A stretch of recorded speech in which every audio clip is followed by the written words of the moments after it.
Magandang gabi po at narito na ang resulta na ating 9 p.m. Pisas o Lottery Results today.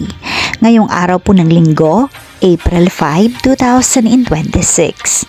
At para po sa draw natin ngayon ay ang Ultra Lotto 658, ang Super Lotto 649, ang 3D Lotto, at ang 2D Lotto.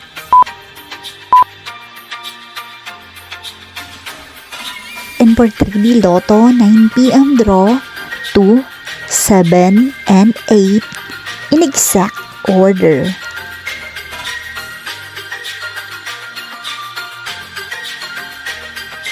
And for 2D Lotto, 9 p.m. draw, 6, and 24 in exact order.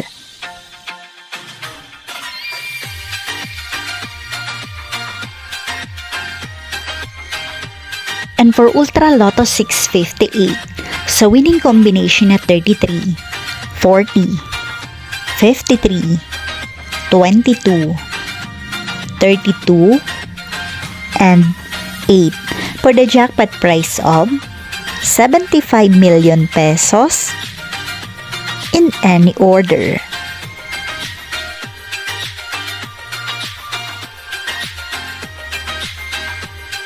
At para po sa update ng Lotto winners, ipinopost ko po siya under our comment section. And for Super Lotto 649, sa winning combination na 39, 30, 18, 29, 44, and 42 for the jackpot price of 164,359,332 pesos and 52 centavo in any order. Maraming salamat po sa inyong panonood.